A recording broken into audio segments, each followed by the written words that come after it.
Hello and welcome back to Fantastic Fiber. So today I am going to show you how to make this cute little wreath. So what you'll need is any 4-weight yarn of your choosing. I chose, well, this is the brand but not the color. I chose Mary Maxim's Glimmer yarn. I used the color green that they have to make this wreath. The center of it is just a milk or water ring that's underneath the actual cap. And then I decorate it with the smallest of these pom-poms. I use the red ones. And I'll throw a little red bow on it with one of them little silver balls. So I got them from the Dollar Tree. They have a little attachment on them, so I'll put that on there. I have some Eileen's high quality, premium quality, original tacky glue. So I'll use a little bit of glue for these and put them onto the wreath. So let me show you what that looks like. Okay, so I know that you can still see the glue, but that will dry clear. This is pretty much what it looks like, and I usually buy like these little hooks that have a suction cup on them to sit on the top of it, and I just hook it in the top.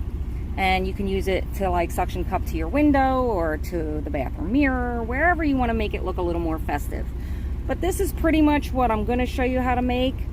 Now, if you do not have these, I do have an adjustment that I will give at the end of the video for a hair tie instead of one of these.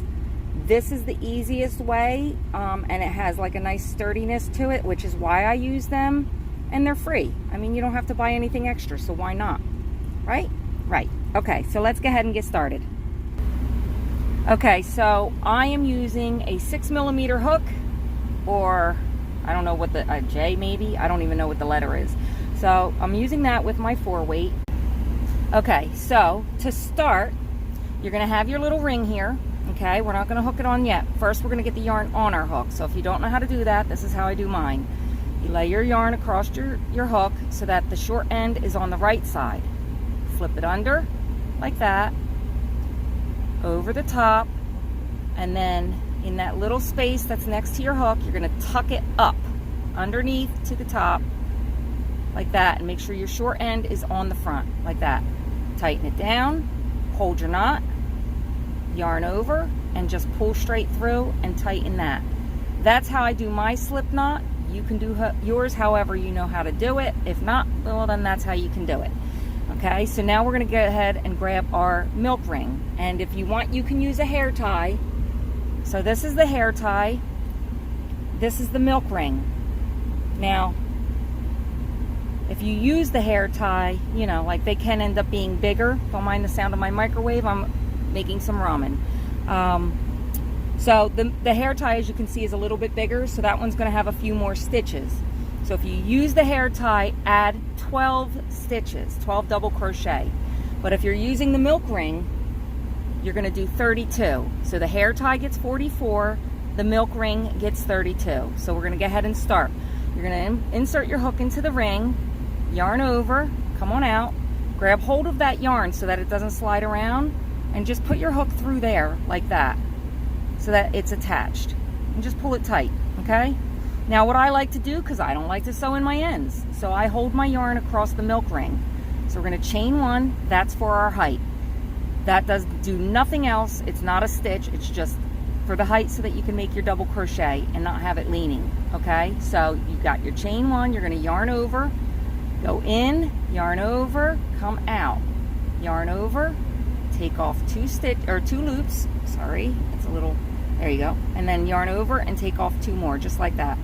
And we're going to go ahead and do that a total of 32 times inside of this milk ring, just like that. Yarn over, right over top of that loose end there, yarn over, take off 2, take off 2, all the way across, just like this. Okay, now I know it's noisy. I'm in the truck right now, but I really wanted to show you guys how to do this. So we're going to go ahead and go all the way around 32 of these stitches, and I'll meet you back at the end. Okay? Okay, so we've come to the end. I've got 2 more stitches.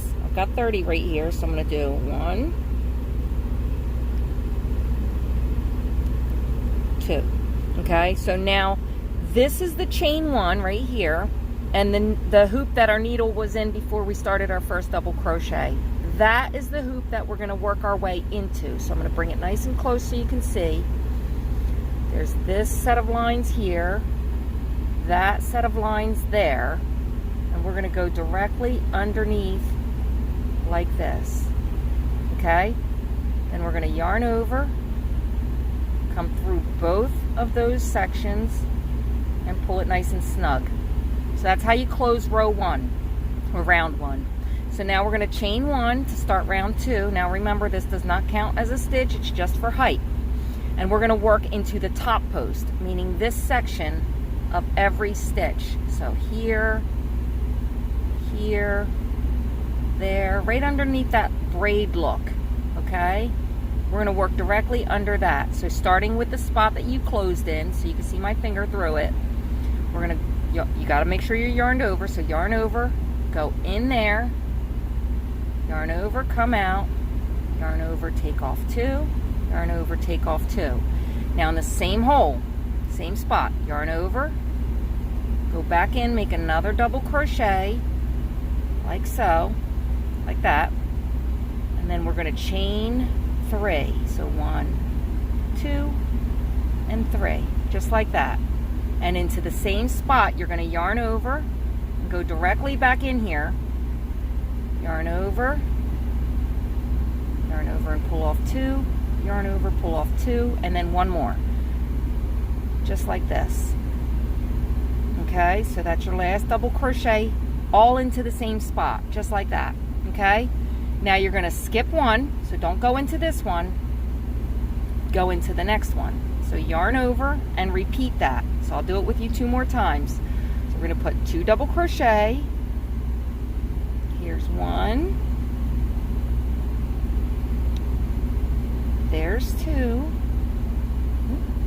got a little snag there, hold on, let me look at my actual hands instead of the camera, there we go, and then, so there's our two double crochet, chain 3, just like that, back into the same spot, right there, yarn over, and put 2 more double crochet, so there's 1, and there's 2. Now, whether or not you're working in a milk ring or in the hair tie, you will do this same pattern all the way around, okay? It will have the correct amount of spaces for you to go every other one and be able to stop and skip this one. You're going to put your crochets in there. I'm going to show you at the end. I'll meet you over here, but we're going to put your 2 double crochet in here, chain 3, 2 double crochet, and you're going to skip this one in order to close. Okay, so let's do 1 more set together. Okay, so you're going to skip this right here and go right into the next one. Okay, so skip, go, yarn over, come out, and make 2 double crochet,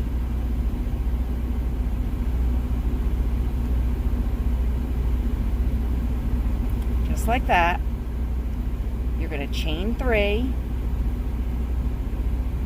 and then go right back into that same spot and put your last 2 double crochet and move on to the next one. Remember, every other hole, every other top post, okay, so not this one, not that one, this one, all the way around. And I'll meet you over here and we'll do the last ones together, okay? Okay, so I've made it to the end. I have 3 spaces left, as you can see, 1, 2, 3. I'm going to go into the one in the middle there. So I'm going to skip this one and go into that one. Let's tap that screen to, there we go, get the focus in there. So here we go, right in to that one and create 2 double crochet, and my yarn is sticking to my ring. So there we go, 2 double crochet, chain 3, like so, and 2 more double crochet right into the same space there. Oops, get piece there. There we go. And then we're going to go ahead and close. So to close, we're going to take a look at the first stitch. This is the chain 1 that we made. And right above it is the space that our hook was on when we created that chain 1. So we're going to go behind that space. We're going to yarn over and pull through everything, just like that. Tighten it down. And then we're going to chain 1, pull it tight. Chain 2, pull it tight. And then we're going to snip our yarn. Now, I don't know how you like to do things, but this is how I like to do things. I like to take my fingernails and pull it real nice and tight. And in tucking in, so I'm going to keep it spread for a second here, and then we'll mess with the bottom here so that everything bunches properly. So in tucking in, hiding your ends, I know a lot of people do a lot of sewing. I don't like to sew. In fact, I suck at it. So this is what I do. I just go ahead and weave into these spaces here, and I make it all the way down, and make sure that you're alternating between going through the top and then through the bottom. Now this one is sticking to the center yarn, so I'll grab that. There we go, separating that. And then last but not least is going to go straight through. So instead of going back under, since I'm back over top of a double crochet again and not in the chain space, the yarn is on this side, I'm going to pull it through to the other side like this. And then I'm just going to work my way back again like this.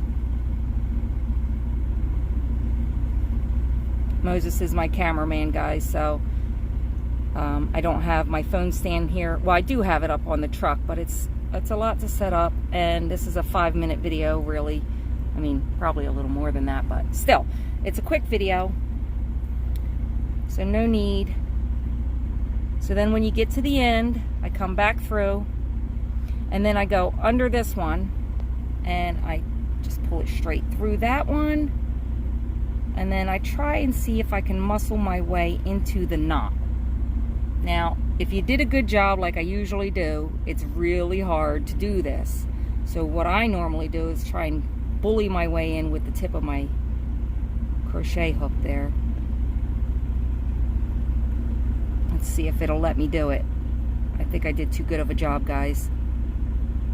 Yep, it's not going to let me in there. So at this point, I'd probably just go like this. Since it did that, I go like that, tuck it into one side of the top there, and then make sure you have your stretch on it, because you don't want to do this and then it pops right out of there. You pull it first and then just snip it off of there like that,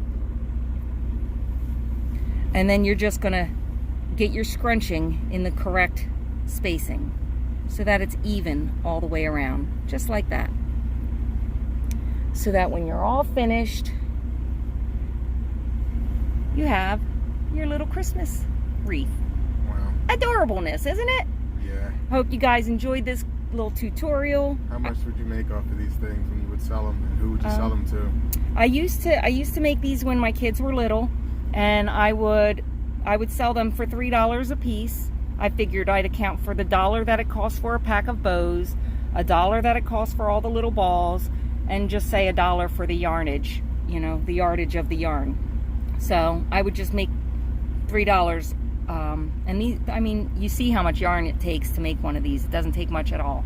So you're really getting, I guess, your money's worth, time well spent. You're not paying a lot to make one of these. And, you know, if you buy a ball of yarn, let's say it's $3, and a pack of these are $1.25. A pack of those, that's $1.25. Used to be. I don't know what they No, are. that's what they are now. Oh, okay. Yeah, I just bought these.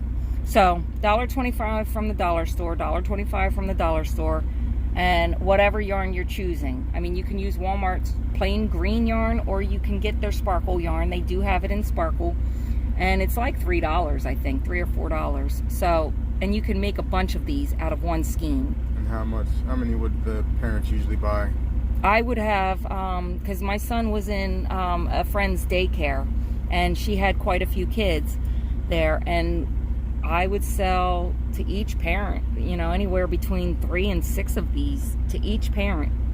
So you figure, you know, $18 if they bought, for, you know, 6 of them, you know, so you're making almost 20 bucks every time. And I have more to come, guys. I have more to come. There are plenty more that I'm going to show you, hopefully tutorials to help you throughout the Christmas season and maybe across the seasons throughout the year, because I have quite a few ideas that I've done when my kids were little, and it helped me make some money so that I could do things like Easter presents and Christmas gifts and stuff, you know, before me and Moses got together. So I hope you guys enjoyed this tutorial, and I hope you all have a fantastic day. Bye-bye.